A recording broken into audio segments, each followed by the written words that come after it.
So everyone knows that in the month preceding Rosh Hashanah, we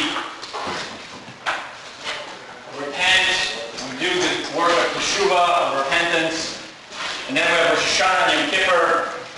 So that time of the year is a time that is consecrated and reserved for repentance and recovery. What many don't know is that, according to Kabbalah, the time of Passover is also a time of Teshuvah. And the moment of the Seder is a time that we focus on repenting. And we'll soon see how it works. It kind of makes sense. If we celebrate freedom, the most important thing we need to be free of is to be free of yesterday.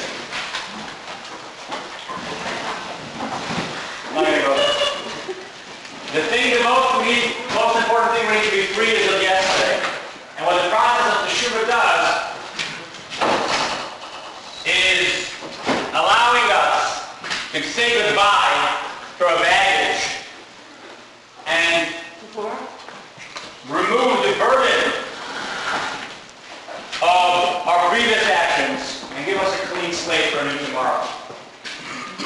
So tonight, we're going to have a few topics that we're going to talk about, and I will do the first topic, which is the 4 cups, and we'll hear also from Rabbi Yarding and from Sarah on the topic of Chametz and the topic of Matzah. It is Jewish tradition, rabbinical commandment, to celebrate the Seder by drinking 4 cups of wine. For those who it's not a danger to their life, and for those who it's a danger to their life, obviously, another fruit of the vine, the grape juice, is just fine.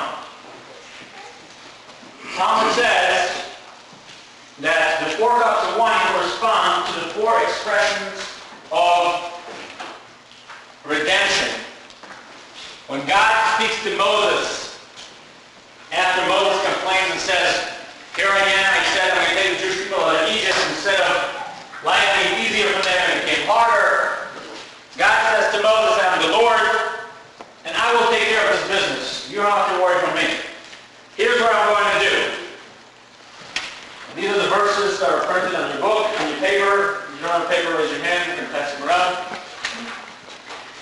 Exodus chapter 6, verse 6 and 7. "Therefore say to the children of Israel, I am the Lord, and I will take you out from under the burdens of the Egyptians. And I will save you from your labor. And I will redeem you with an outstretched limousine and with great judgment. And I will take you to me as a people, and I will be a God to you." Talmud says, this is not the way. It's not 4 different ways of saying the same thing. It's 4 different things. And each form, each language, each expression of redemption corresponds to another level of redemption. And therefore, in celebration of these 4 levels of redemption, we say the blessing of the cup of wine 4 times to remind ourselves and to take the lesson and the action upon ourselves to follow these 4 forms of redemption. Many commentaries give us different explanations of what the 4 levels are. Today we're going to focus on the interpretation of Rabbi Yehuda Levi of Prague, the Maharal of Prague, who lived about in the 16th or 17th century. I'll quote me on that one. And he was a chief rabbi in the city of Prague. He wrote a Haggadah, an interpretation of the Haggadah, and his thoughts are based on the teachings of Kabbalah and are the early roots of Hasidus. And he says like this: when people were enslaved, when the Jewish people were enslaved in Egypt, there's 4 different things that they lost. And those 4 things can be independently acquired and independently lost. time or altogether. We can have some of it and some not. In Egypt, they lost all 4 of it.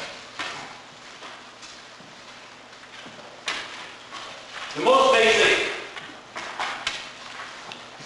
thing that a slave loses is his body. What does it mean? It means that whatever his body produces doesn't belong to him, it belongs to somebody else. There is no abuse necessarily in slavery. Actually, the Torah gives us rules and regulations of how to acquire and treat slaves. In the Torah, slavery is a voluntary commitment on the side of the slave. He went bankrupt, he can't afford his debts anymore. He goes to a rich man, he says, you pay my debt, and I will work for you for 6 years in return. In the Torah, slavery is a long-term employment contract. And it says that whatever I produce during the time that you own me is yours and not mine. Not only what I produce, but even other things. Like if I walk in the street and I see $100 on the floor and I pick it up, it's not mine. It goes to my owner. So my physical existence belongs to somebody else. But by the way, if you come to think of it, anybody who's an employee also doesn't produce anything for themselves. Right? There's nothing wrong about that. If you're a factory employee, for example, you could go in the morning at 8 o'clock in the morning, show up for your shift, work for 8 hours, and go home, and what do you take home with you? The car that you built. Not. Right? You take home nothing. And even if you're a lawyer and you charge $450 an hour, and you work for a firm, then you own nothing. You make your money, and they own everything else. The clients, intellectual property, everything is theirs. So the body, losing the production of my body to somebody else, is the lightest form of slavery. Including children, right? Yeah. The second thing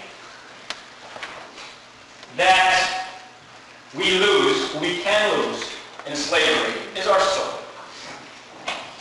Our soul and our sense of identity. Torah says that the Jewish people in Egypt were not only enslaved, they were enslaved with rigor. The word in the Hebrew, bifarah. So when we imagine bifarah, we see an Egyptian with a beard with a lot of ties in it, with a big whip, and he's hitting, enslaved in pain. The Talmud says no. That's not what it means. Maybe that's what happened, but that's not what it means. Bifarah means that they forced men to do work that was culturally reserved for women, and they forced the woman to do work that was culturally reserved for men. It wasn't necessarily physically harder, it was emotionally harder. You are not you. We are telling you who you should be and who you will be. We took your soul away.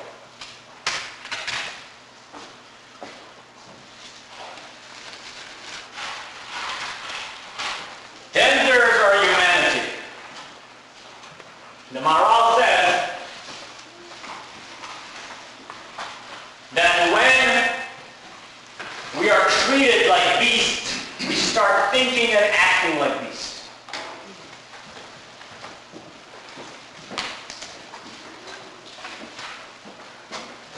We all know the stories, the glorious, heroic stories of the Holocaust, but very little is spoken about the stories where people actually acted less than human to each other. When we look around and we see that we are treated like an animal, like less than a full human being, then we start acting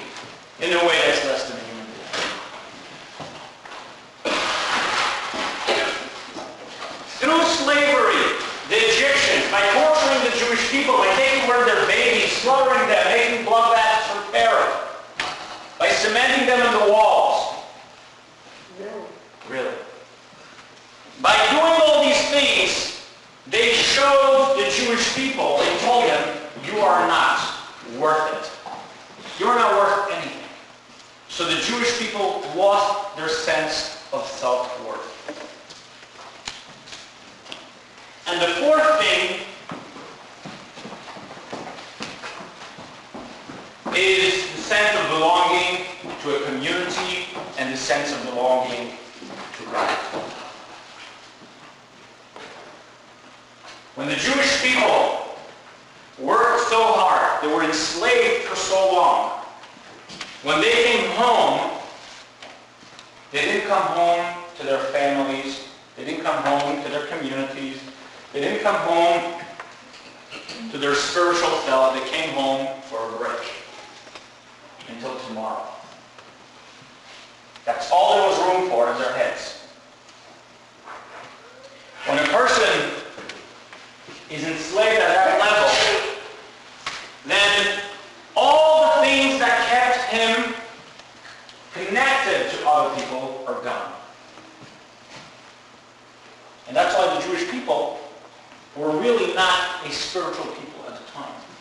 They did not follow any of the traditions that they received from Abraham, Isaac, and Jacob during their time of enslavement. They gave up on everything. There was very little that still kept them connected. And then, Lord God said, the four things. I will take you out from under the burdens of the Egyptians. I'll take your body out of it. I will save you from their labor. We said before, labor means when they switched around their identity from male to female. I will redeem you with an outstretched arm with great judgments. I will elevate you back to the level of being human. And most importantly, I will take you to me as a people. I will restore your relationship to your community and your relationship with God. And I will be a God to you. Now I want you to think about all this. How did he say that? How did he say what? Those things. In the verse. Those four things correspond to those four things according to the Maral. So you can go online later and print out the whole Maral and read it, and you'll see how it all fits in. Today I'm going to take the next few minutes that I have, and I'm going to try to find how these forms of enslavement exist in addiction. And most importantly, what are the steps that we take to get out of this Egypt? Back then, God gave us a program that addresses these four areas, and those are still relevant in our lives today. Now, a lot of people, when I ask them, what are you a slave to today? There's a few things that are easy to point out. First of all, if somebody has an addiction to any substance, that's that right there. But then we are also slaves to all the things that we like in our life that we won't go without. Some of them are necessities, some of them are luxuries. But what does it mean I'm a slave to something? It means that I lose my capacity to choose. Okay? Every human being has a freedom of choice. An addict does not have a choice for his drug of choice. At least not after the first sip. Right? What happened to my freedom of choice? My freedom of choice has been taken away from me. I became a slave to that behavior. I want to give give you an idea just for a second. I want to talk about moral and intellectual and emotional slavery. Which means when I buy into an idea so strongly that I lose the opportunity, the capacity to choose that idea. Because I have bought into it in a way that's not logical anymore. For example, I'll give you an easy example. Elections. A little passionate about elections. There's people who voted for Obama, and there's people who voted for Romney. Yeah. Who's that? Romney who? Yeah. But yeah, just not even 6 months ago we did that. Okay? Now, there's two types of people who voted for Obama, or for Romney for that matter. The first type is the guy who believes that after looking at all the facts, there are good things that Obama can do, and pro and cons, etc. for that candidate. And there's a pro and cons of the other candidate Romney. And then I say, I have my own set of priorities, and based on my own set of priorities, I decided that for me, the choice is this and this. And for another person, they may have another set of priorities, and their choice might be different. That's their choice, that's my choice. But then there's a guy who votes for his candidate, and everybody else who doesn't vote for his candidate is a moron. He's a low information voter. He hasn't read the news. He's brainwashed. He's stupid. He's good for nothing. What's wrong with him?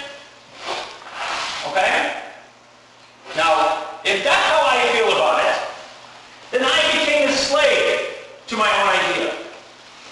Which means my idea is not something that I choose, but it's something I'm locked into. What's the proof? I can't imagine otherwise.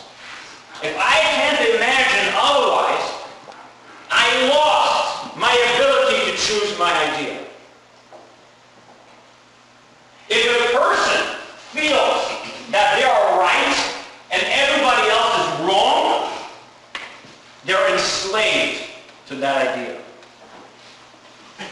If I go around and I am convinced that my path is the only possible path,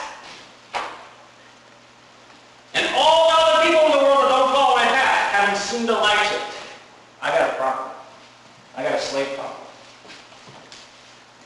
So today we're going to define slavery as my blind spot.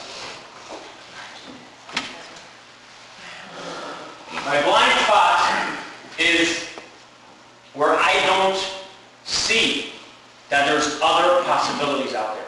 And I think that I have it, but really I don't have it at all. I haven't chosen my path. I am slave to my path. Choosing my path means I have an opportunity for another path, and I find reasons, personal reasons why this path is better. Anyway, this was all a parenthesis. Just something to think about. So, if we identify something that we're slaves to, how do we get out? So, in addiction, we know that there's the 12 steps of Alcoholics Anonymous. Good. That's what we should do. Bye. No. So,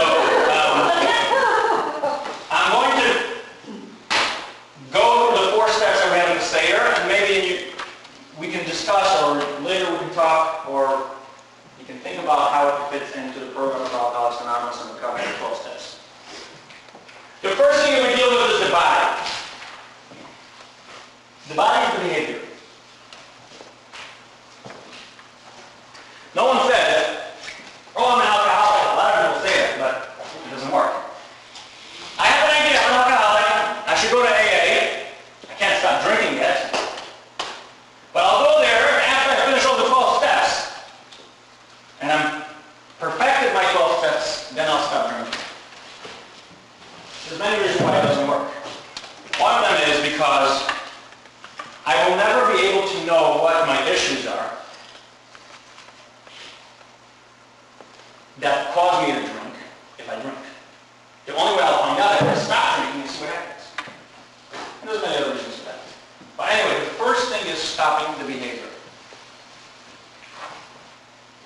Judaism, there's a premium on behavior above everything else.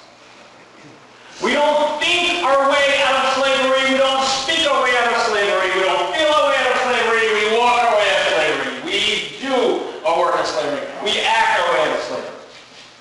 The body is number one. There's nothing to talk about before we change the behavior. Number one. Uno. Number two. In Judaism we say na'aseh v'nishma. We will do and we will understand. Understanding is taking an action and a behavior and internalizing it. Changing it on the inside. Rabbi Dr. Tversky says that rehab,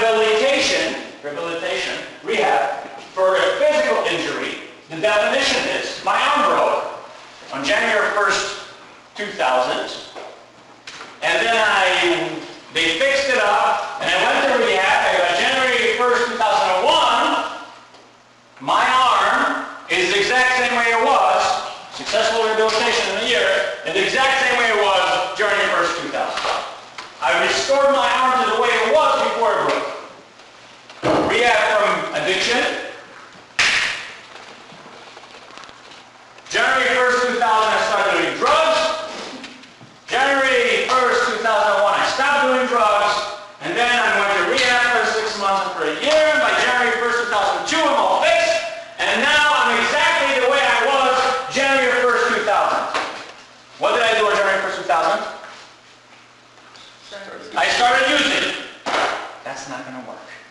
So in rehabilitation from drugs and alcohol, if I'm going to be back the same way that I was before I started using, I'm going to start using. It's not going to work. Therefore, there needs to be a change of ideas, emotions, and attitudes. Page 29. That's what Carl Jung says to Rome Hazard. Spiritual experience. We have to change our emotions and our ideas and our attitudes and replace them with a new set of ideas, emotions, and attitudes. Who am I? What drives me? What elates me? What saddens me? What are my priorities? This is number two. Number three. This is very important.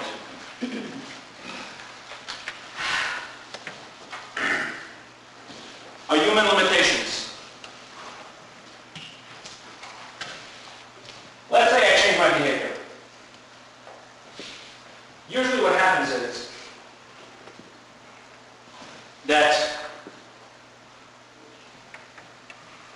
after I stop a certain behavior, I'm always tempted to start another dysfunctional behavior. The one that I recovered from, I'm not going to touch, but there's other things, other vices, some acceptable, some not. Some to go exercise too much. First he says I get to writing books. I mean, there's different things that we do. So we're going to fail. Again, we're going to make a mistake. Why? Because we're a human. This, my friends, is a reverse what were we thinking of. Here we're not talking about restoring our humanity from being subhuman to being human, but from being superhuman to being human. The problem is that we go around thinking that we ought not to make mistakes. Our expectations of ourselves is that we're going to be perfect. Our expectations of others become that they should be perfect, especially when they're around us. And then we have become superhuman. And the superhuman goes around and is miserable. Because inevitably, he's going to make a mistake. When we realize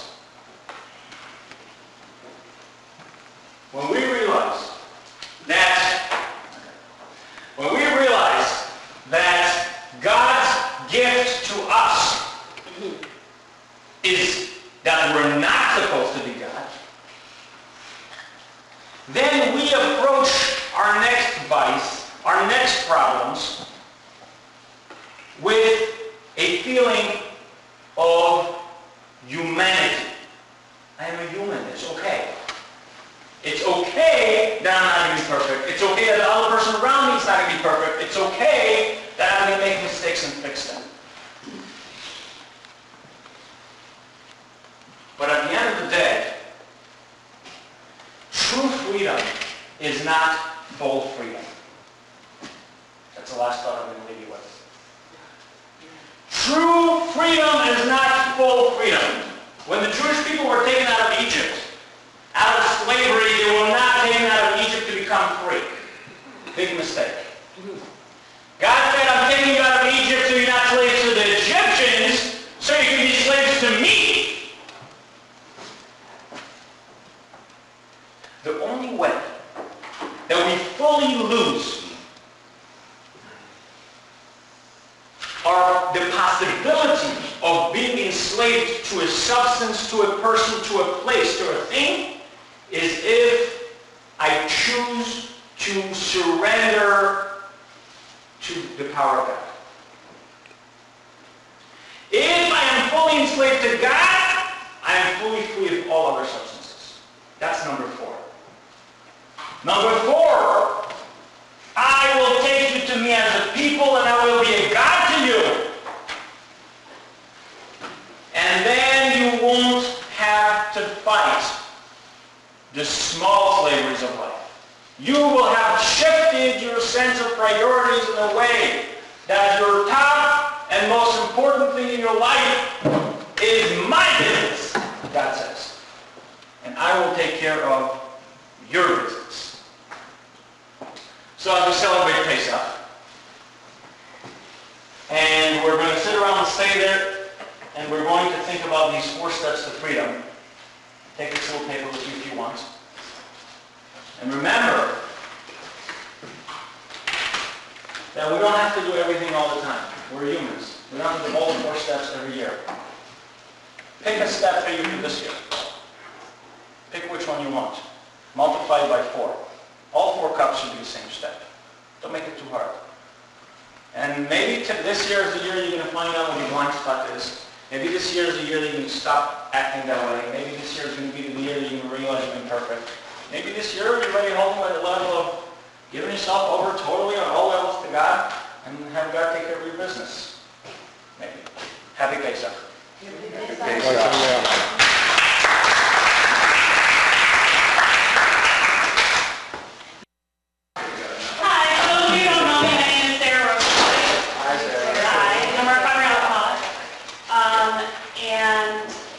I got sober through the program of Alcoholics Anonymous on February 2nd, 1997. And I share that because when I talk tonight, I'm going to be talking about the big Alcoholics Anonymous because that's what I know.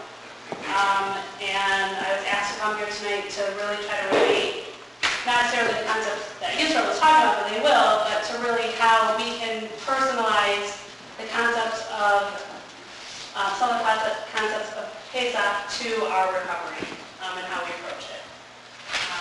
And this program works. I think it's funny when Israel was talking about being enslaved to something. I am a slave to the principles of the first 164 pages of the Big Book of Alcoholics Anonymous. It saved my life, and it continues to save my life every day.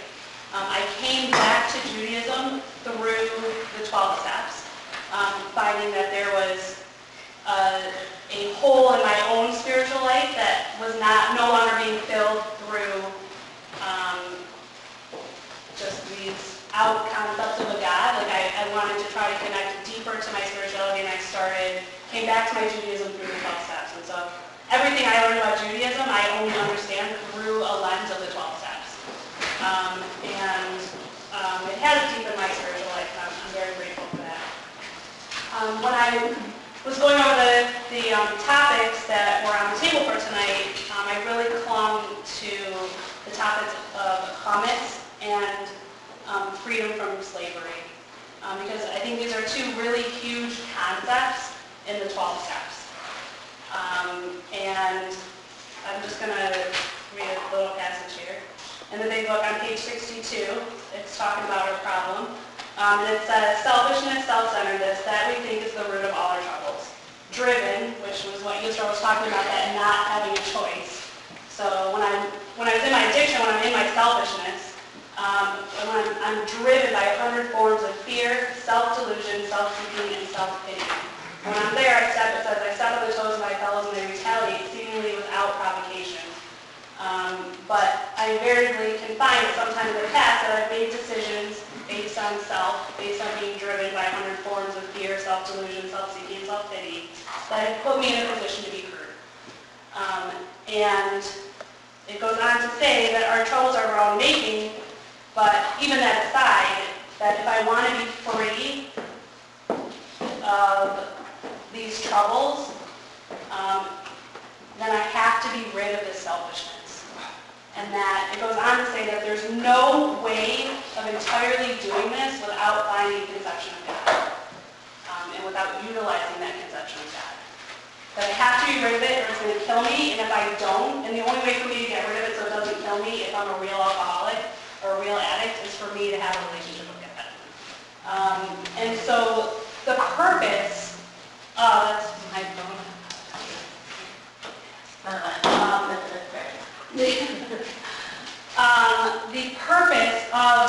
the entire purpose of the 12 steps is to help me develop a relationship with a power outside myself that will grant me freedom, and that will give me that entire psychic change, which is what we call it in the program of Alcoholics Anonymous, which is this change of behavior, thinking, and attitudes, and an ability to have humility and a surrender to a power greater than myself. It's the entire purpose of the 12 steps. The only step in the 12 steps that talks about the problem is the first step, because all the steps after that are entirely devoted to finding a power greater than ourselves, so that we can be rid of that selfishness, so that we cannot pick up that first, I'm just going to say drink because that was my substance of choice, so I don't have to pick up the first drink. And, you know, I did not know how to function in my life. I didn't know how to wake up and breathe in the morning without being fucked up. And I didn't know how to stop doing that because I only had the tools that I already had. And so I had to find new tools, and that's what the 12 steps gave me. And so when we talk about the Chametz, when we talk about the idea of the things that the Jews left, you know, that Chametz is what we left in Egypt when we set out to follow this idea of joining this higher power to take us to freedom. Sarah, I'm not sure if everyone knows what to explain. A brief sentence, comments, okay. Anyway, anything that's leavened. Right, thank you. So anything that's leavened, right? So we left Egypt, there wasn't enough time for the bread to rise. And everything we left with was unleavened. And so now the concept for Passover is, you know, we give up for that whole week, we give up the Chametz, we don't eat anything that's leavened, and we only eat things that are unleavened, right? And symbolically, through Judaism, Chametz is that self. It's our ego. And that's exactly what what I was just talking about, right? It's that ego that we have to be rid of. It was that ego that the Jews had to leave, that Chametz that we had to leave in order to get out of Egypt. If we wanted to wait for our bread to rise, we were going to remain in slavery. And if I want to try to fix my own fucked up thinking with my own fucked up thinking, I'm going to remain in my addiction.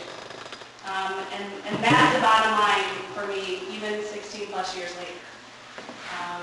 If I want what I want, God will give it to me. But if I want what I want, then I have no room for what God's will is for me. And, you know, what I've learned through my recovery is that I had to go through this process of learning that I wanted God's will for me more than what I thought I wanted for myself. And that's a long journey. It's a long journey from our head to our hearts. And the first process in doing that is realizing what they talk about a little bit later when they're talking about the third step, which is that it's actually one of my favorite passages in the good book. It's on page 62, and it says, the first thing we have to do to get a higher power in our life, besides to be willing to say that there's something out there, we're technically on the third step here, is that I have to be willing to say that I'm not in charge. I have to quit playing God. I have to quit wanting to be the one in charge, like Yisroel was talking about. And it says, this is the keystone. I don't know if people are familiar with how you build an arch. But in an arch, there's like 2 cornerstones and a keystone. If you take out the keystone, the arch falls apart. So it says, God is the keystone to this idea of freedom in this arch that we're building for recovery. If I take that out, if I take God out of the center of that, then it collapses, which what tells me for my life today that if I do not put God at the center of my life, I do not get to be free. But on the positive side of that, which is what I saw the first time I read this with my sponsor, which was the only concept I could really glob onto when I first got to the ruins of Alcoholics Anonymous, because I really didn't want to believe that I was an alcoholic, because to me, my drinking was still the answer. When things were fucked up, I drank. When things were good, I drank. When things were not good, I drank. Drinking to me was still solving my problems. And so this concept that that if I put God at the center of my life, I was going to get to have freedom was so revolutionary to me and so amazing to me. I wanted that. And I was like, I was willing to do anything to have that, to not feel like a slave. Because every single day from the time I was 12 until I was 21 when I got sober, I woke up every single day, and before I opened my eyes, I would think, this has all just been one big nightmare, and when I opened my eyes, it's all going to just been a dream. And every day that I woke up in my addiction, that dream was my nightmare, and that nightmare was my life. And I hated myself, and I hated you, and I hated everything. And that is where my addiction took me. And so when I saw that idea that I could be free of that, I really wanted that. And it was the first idea that I really clung to. So if I've decided that that sounds like a good idea, that I want to try to put God at the center of my life, then what I have to do is immediately launch out on a course of vigorous action. And that vigorous action is steps 4 through 9. And that Chametz in my life is all that stuff that I need to get out of my 4th step. It's all that stuff in my life, those ideas, emotions, attitudes, actions, that blocked me from being able to have a relationship with a power outside of myself. It was all that ego, all that selfishness, all those things that were driving me. That is the Chametz that I'm trying to leave behind in my life every day in recovery. And every day for 16 plus years I've woken up and made a decision in my life that I'm going to try to leave that stuff behind. And when we do a 4th step, when we launch out on that course of vigorous action, which is the first step in doing that, it's identifying all that stuff that has been keeping me from being able to have humility. All that stuff that's keeping me from being able to have relationships with other people and relationships with the higher power. And I need to, they call it a fact-finding, fact-basing process. And so around this time of the year and around the time of Rosh Hashanah, I really try to evaluate my life and think, what are the things today in my recovery that I still need to let go of so that I can continue to have a relationship with God, so I don't have to go back to picking up that first string. Because I'm just as close to it today as I was 16 plus years ago. Because any day I choose to not wake up and put God at the center of my life, that day is a day that I can go out there and use again. And that's as real to me today as it was then. Actually more real, because then I didn't think I had a problem. So, every day I have to wake up and, sometimes I do it up here and sometimes I do it down here. But the bottom line is that I just have to give it 100% or whatever my effort is that day. And, God keeps me on that path. But I have to every day wake up and make that decision to put God at the center of my life. And the steps help me sort out all that stuff so that I can move through to having that relationship with my higher power. Because if I'm bogged down with doing things that hurt other people, if I'm bogged down thinking about myself and my needs and my wants and my desires and what I want everybody else to do and all that bullshit all day long, then I'm not open to have a relationship with God. If I'm bogged down with all the things that I think my life should be today and how it should be and this is it, and I have that tunnel vision, then I have no vision to see what God has for me today. And I don't want to be bogged down with that stuff anymore because I've been in recovery long enough to see that what God has for me is infinitely greater than any of the plans I ever had for myself. And people who know me know I say this all the time. I'm the person I absolutely despised in the beginning of my recovery today. You know, if I met myself today, I would have hated myself. Because that is, you know, God has done for me what I could not do for myself. You know, but it's if I want that freedom in my life, I have to be willing to let that stuff go. I have to be willing to clear away the things that block me from my relationship with God. And, you know, I do that by practicing steps 4 through 9. I don't have time to go into all of them tonight. But that 4th step is the beginning process. You know, and it's not meant, we're not meant to go over that stuff to feel bad about ourselves or we're meant to go over that stuff. I love when I hear people get the right message about the 4th step so they're excited about doing it.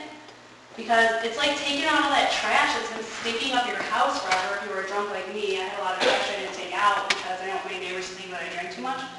So, you know, if you're drunk like me, it was like this yay party of getting rid of all this shit that I want to keep anymore. You know, you're trying to make room for something new in your life. You want to get rid of that stuff. And I have to do that with my personal stuff. I have to do that with all that selfish stuff. And any time in my life, I can get distracted by life, and I can start getting driven by those 100 thorns of fear, self-delusion, self-pity, and self-seeking again. Sometimes it happens to me several times a day. And, you know, that's, you know, where it's funny because when Yisrael was saying, like, do one of these this year. And I was like, no, you can't do that, you know. In recovery, we don't have, if we want to stay sober, we don't have the luxury of working on one thing at a time. We have to practice all the 12 steps every single day. We have to walk with those steps with us all the time. And it sounds like a big job, but it's not. Because when we practice these things by going through the steps, they become a part of who we are. It becomes like sucking air. You don't wake up in the morning and think like, oh, did I take a breath? Like it just happens. And that's what happens in our recovery. When we practice these things, when we practice putting God at the center of our life to the best of our ability, whatever it is that day, we get that freedom of being able to have that air without having to think about it. And it is more work in the beginning. You know, I always say, like, I honestly, I remember being completely insane in the beginning of my recovery, but there's not a lot I can remember to this point of, like, what it was like functioning without having a higher power in my life. And I'm so grateful I have that today. You know, I remember I was insane. I kept myself busy a lot. I did all those things trying to, you know, get through those beginning parts of recovery, which are really crazy. But when I think about the newcomer and what a uncomfortable, crazy place that is to be in our life when you're in a place where you don't have a higher power yet, it is frightening, you know, and I never want to have to be that there. But any day that I wake up and I don't make that choice to put God at the center of my life is a day that could happen to me. I could end up right back there. You know, I don't want that anymore.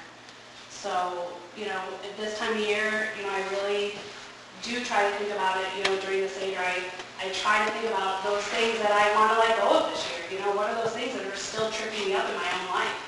You know, my negativity. And, you know, my wanting my husband to do everything the way I do it instead of letting him do it the way that he does it. Or, you know, like, it seems like little stuff, but that's the stuff in my life today that keeps me from having a relationship with my higher power. And I cannot continue to not have to pick up that first drink if I allow those things in my life today. And unfortunately, the path of recovery is not it's not like you're not floating on a raft. It's a constant uphill climb, and even though it gets easier, and it talks about this several times throughout the big book, you know, it says we don't have these dubious luxuries of other people to be able to just like kick back and show with life. Because when we kick back and show with life, we forget that we're driven by 100 forms of fear, self-delusion, self-seeking, and self-pity. We forget that shit. And, you know, the more I work on this Chametz in my life, the sneakier it gets. It just gets smarter. It comes to me in different ways, and I don't recognize it right away. I don't recognize these things that are blocking me from my relationship with God. And so it is a diligent path. If recovery was easy, everybody would do it. But it's not. It is work. And I personally think it's worthwhile work. And I'm grateful every single day for the lessons that I gained through my relationship with people in Alcoholics Anonymous, and through my relationships now in the Jewish community. Because it's for me that I can't imagine Judaism without the 12 steps, and I now cannot relate any of the 12 steps of Judaism. To me, they're married, and I'm grateful for that in my life. So, with that, thank you.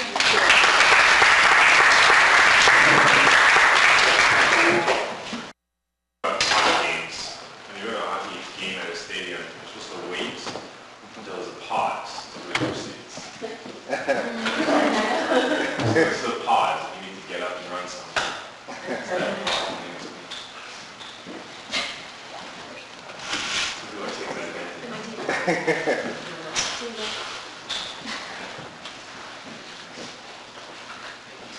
So we heard we had 3 speakers. I don't know the third speaker, but we have 3 speakers. There's advantages to going last, and there's disadvantages to going last. The advantage is when the first speaker eats up 20 minutes and the second 15, you're lucky about 10 to stay. The disadvantage is when the first speaker is already Cyril and the second one is Sarah, you're pretty much minced meat, so you might lose 10 minutes. I want to talk about the idea of matzah. I took the hard one.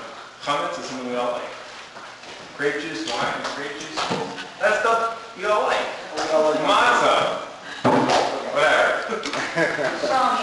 I want to paint a picture in your mind. There's people that make these seders, these big family seders. They're like the prelude to wars, where you invite the whole family in, launch them around the table, and just launch a war. That's what's going on. So they prepare for this seder. They set up for this seder, right? And they say, we gotta buy stuff for the seder. We're gonna have 20 people over, and this one's coming, their 4 little cousins, and that one's gonna adopt a dog for that. We need that food. What do we buy for the seder? We need grape juice. We need some veggies somewhere, and we need matzah. So grape juice, you go to any local store, you pick up one of those cases, like all of a sudden, the store pays, I'll start carrying cases of grape juice. Not just the bottles, we got the cases. Then you go and buy matzah. You need matzah, you go to Costco, you roll in, you say, give me one of those huge, I don't know what they're called. Give me the whole lift. And you see people doing that. They go in and they say, I'll take about a dozen pieces, no, a dozen pounds. Just bring it in. And they wheel on, they're bringing in the matzah, and they got like the 3 types there. You can get like the overdone, the overdone, and the black crispy. And you can buy your matzah, you buy it, you go to the aisle, you check out. The person comes home with their 20 pounds of matzah. They got the pound for each guest. And then they got to set the table now. And they put out the plates, and they put out the whole. And then you got to display the matzah. And they call it like these fancy displays with these big round broken things, and say, oh yeah, we're going to display them in. And they always have these huge messy piles on the tables in my way. That's the display. And then everyone comes piling in, you got the whole thing, they spill the grape juice before the deal, and everything's there, and the whole mess, and someone's reading the Agada on some side of the table, and amongst all of a sudden it comes to that auspicious time. It's the matzah eating time. And everyone takes their matzahs, and the head of the table, or someone who self-proclaims head of the table, hands out matzahs to everybody. And literally they're giving out pounds, and it's like, here's your matzah, and here's your matzah. You're looking at this stuff like, wow, I'm going to eat all of this? And they get this huge thing, and everyone gets ready, and they lean. You're not sure which way to lean, so you got people leaning in all directions. And they let it eat the matzah. And they get ready to eat the matzah. And then on the count of 3, it's like this countdown. 1, 2, 3. And everyone takes a bite, and they all put it down. You can't even tell they took a bite, they took so little. And they can pretty much put it back in the middle of the table. And they count out the pounds. You start with 20. The average, stands off with 25 pounds. That's how little they eat. They got this whole thing, and they go back to Costco. Do you accept returns on matzah? Because we're pretty much done with this. And then they didn't even eat it, and they start commenting on it. It's like, it's so thin. No, thin, it's thick. It's like Harvard. I'm like, what? I'm going to sue you. That's the whole deal. It's like, you didn't even eat any of it. So tonight, my goal, in a matter of moments, is to inspire you to eat a lot of matzah. I love it. I want to start with the idea that it's actually brought down. We're supposed to eat 2 whole matzahs by the Seder. Just to give you a number of what we're supposed to eat. You're supposed to eat half a matzah when you make the motzi. You're supposed to eat 2 halves for the sandwich. Just take 2 halves and make a sandwich. And by the way, the old days used to have a steak in the middle, so it made a little more sense. We're just missing the steak. You're supposed to eat the 2 halves. And then by the afikomen, you're supposed to eat another half. So half plus 2 halves plus half. And math I was taught it equals a quarter. No, it equals 2 whole matzah. So let's talk about matzah. Let's get us a little bit psyched. That's a lot of matzah to eat, a lot of indigestion, and a lot of Pepto-Bismol. So let's get to work. What is the difference? By the way, I'm reading notes, but they're my notes. I wrote them, so it's like legitimate. I didn't copy this off some other person's website. There was a rabbi in California who was giving a speech on Yom Kippur. He had written a speech, and he publicized it for other rabbis who were too lazy to write their own speech. It was his speech. And in it, he put a personal story that he had with the Lubavitcher Rebbe. There was another rabbi who lived just 3 miles down. He was lazy, and he found the speech, and he copied the speech. And the night, going into Yom Kippur, that other rabbi used this speech.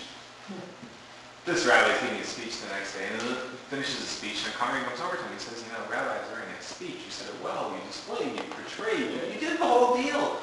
But if you're going to say a personal story that isn't your personal story, you should say it happened to your friend, because it happened to the guy down the road 3 miles. He said, I'm only sharing my speech with people that are not in driving distance. But they had my name, so I could read it. I had no problem reading it. Just like, what I wrote, when I actually had time to think. But what is the difference between matzah and challah? Because in essence, the whole year we eat challah, we eat bread. And on Pesach, we go to matzah.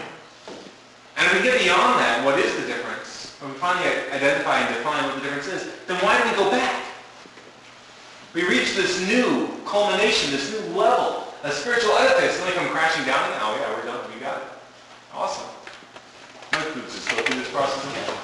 As our repentance started elucidating the idea of let's go to rehab and then relapse. Hey, we went to rehab, we deserve it. It's like those, unfortunately, who celebrate 30 days by drinking. It's like, what other way would you do it? But what is the point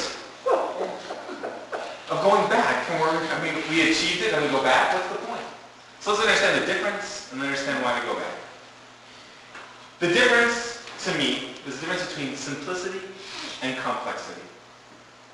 Precision and inexactness. I'm going to say this word wrong. Fastitutiousness and fallacy. Altruism and self-centeredness. That is the difference between matzah and challah. Matzah is a simple food. It doesn't digest simply, but it is a simple food. As opposed to challah, which is quite complex. Matzah is flour and water, and if you do buy it in Costco, they have to list the ingredients on the side. You'll notice it's just flour and water. Challah is not. There's also eggs. There's salt. There's yeast. Some people put in a tad of sugar too. And all those other recipes that we don't really want to know right now. Matzah is plain and simple. You roll it out, you got a matzah. Bread, challah, you got to braid it, you got to twist it, you got to shape it, you'll make it fit. Matzah is precise, 18 minutes. Challah is not. The less precise, the better. You let it rise an hour. Oh, you got to do carpal hour and a half. Don't worry, you'll get there. That's right. Matzah is a godly command, following a higher power, listening to a program, specifically to our sponsor, and listening to our higher power. That is what matzah is. So if that is the difference, then really why do we go back? We found this food. It's God food. This God commanded us to eat. Simple, clear cut. It works. It works if you work it. It doesn't work for me. If you eat it, it works. It does the deal. Let's eat it. Bread of freedom. Why do we go back to bread afterwards? People come out of Pesach, they say, I'm on such a high. I'm on such a this. Let's go eat some pizza. Doesn't make any sense. So, I want to say this is my opinion, based on my teaching, so if you don't like it, just stop at the question. People will listen after the question anyways. But the answer is my opinion here, so take it for what it's worth. There's 2 parts, in my opinion, to what recovery is. The first part is where I'm stuck in a very negative rut, a very negative character trait, or a very negative trend. Something that I cannot break myself out of. And then something happens, and I do. with the help of God, hitting a rock bottom, a spiritual inspiration, experience or awakening of some sort. And hopefully I jump on the bandwagon and I do the work. And when that happens, I need to work it very hard. I need to get to a very simple, basic program as much as I can to reinforce, instill, try to break, extinct that negative trend, try to eradicate, like just get rid of it so I can start a new path. When I'm getting in, I got to do something very extreme, whether it's 90 and 90, going through an intense program, grabbing a sponsor and calling them every 5 minutes, whatever that is, I need to do to the extreme. And I don't want this to come out the wrong way. I'm definitely not saying that after that point I need to drop all this. Because if it works, I need to continue working it. If this is what got me out of trouble, then I don't need to get into trouble to realize I need to do it again. I need to stay doing what works. But unfortunately, the reality of life is that life starts to eventually throw us a pinch of salt. Sometimes it sends us some sugar. Sometimes it'll mix an egg into the mix. Or even throw us through a twist and call it a break. And life is going to reintroduce us to bread, whether we like it or not. And to me, this is what the message of Pesach Passover is. Or the Matzah part of it. There are times in our lives, even after we've left, so to speak, the initial start, that we find ourselves with a pocket, a window, a portion of time that seems a little bit more free than usual. And we can utilize that time to reinstitute an intensity of the program that we can't always manage to foster or to bring to the front. And that, to me, is what Pesach is. Pesach's a chance to go back to square one of the intensity that we had in the beginning.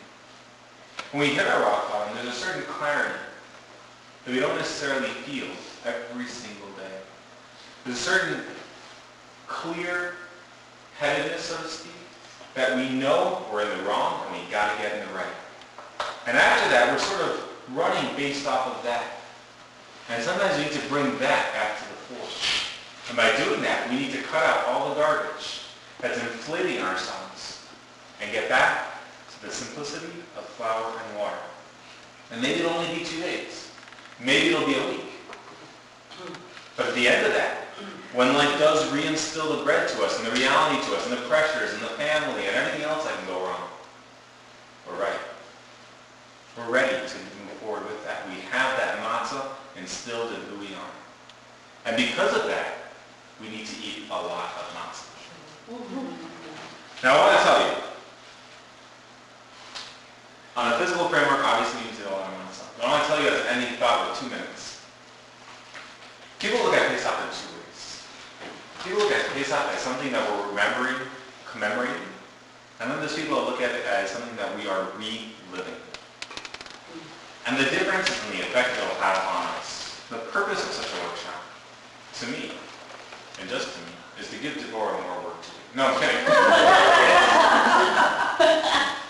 To try to bring to the fore certain points that we want to relive and grow and gain from. It's that we drink the grape juice, you don't just say, oh, our ancestors drink grape juice, so we drink grape juice. Our ancestors had reasons for it, and they are the reason why we drink it. When we eradicate the Chametz from all corners, 4 corners of our house, some of us go to the extremes and blow torch our house just to make sure we got everything. Is it just because our ancestors had to? Or is it because we are trying to accomplish something? And lastly, are we eating matzah just because they were running out of Egypt and they didn't have time to let it rise, so they threw it on their backs? Or is it something that they accomplished on an internal level that we are trying to re-accomplish today? Because if Pesach is just a memory, all memories stay. But it's a reality that it's still here today. It's something that we are re-accomplishing. So the purpose of a workshop, the purpose of anything like this, the purpose of your open talks is to relive, to re-experience, to come back to life. So we have a couple more minutes before the meeting starts. The meeting at 7:30. You're all invited to attend. Deborah, thank you so much. Thank you. Thank you.